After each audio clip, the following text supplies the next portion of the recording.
ദീപാവലി ആയതുകൊണ്ട് തന്നെ രാവിലെ നേരത്തെ എണീറ്റിട്ടുണ്ടായിരുന്നു.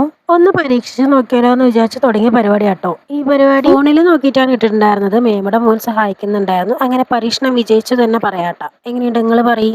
പിന്നെ ഒരു പൂക്കാരി വന്നിട്ടുണ്ടായിരുന്നു കേട്ടോ. അപ്പോൾ ദൈവത്തിന് വെക്കാനായിട്ടും നമുക്ക് വെക്കാനായിട്ടും കുറച്ച് പൂവുകൾ ഞങ്ങൾ മേടിച്ചിട്ടുണ്ടായിരുന്നു. അതിനുശേഷം നേരെ പോയി കുളിച്ചു കേട്ടോ. അതിന് പിന്നെ നമ്മൾ പൂവൊക്കെ വെച്ചു കൊടുത്തിട്ടുണ്ടായിരുന്നു വാങ്ങിയത്.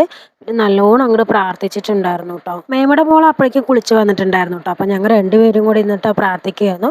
അവളുടെ പേര് ചിന്നു എന്നാണ്. അങ്ങനെ ആ പരിപാടിയൊക്കെ ആയിട്ട് നേരെ പോയത് കിച്ചണിലേക്കായിരുന്നു കേട്ടോ. ദീപാവലി സ്പെഷ്യലായിട്ട് കുറേ വെറൈറ്റി ഉണ്ടായിരുന്നു കേട്ടോ. മട്ടന്, ചിക്കന്, ബീഫ് അങ്ങനെ കുറേ സാധനങ്ങൾ ഉണ്ടായിരുന്നു കേട്ടോ. മസാലയൊക്കെ തേച്ച് പിടിപ്പിച്ച് ഉഷാറാക്കി എടുത്തിട്ടുണ്ടായിരുന്നു. രാവിലെ ദീപാവലി സ്പെഷ്യൽ മട്ടൻ വിത്ത് ഇഡലി ആയിരുന്നു കഴിച്ചിട്ടുണ്ടായിരുന്നത്. പിന്നെ ഞങ്ങൾ ഡ്രസ്സൊക്കെ മാറ്റി സുന്ദരി കുട്ടികളായിട്ട് ആട്ടം കാട്ടാനൊക്കെ തുടങ്ങി കുറച്ച് ഫോട്ടോസൊക്കെ എടുത്തിട്ടുണ്ടായിരുന്നു.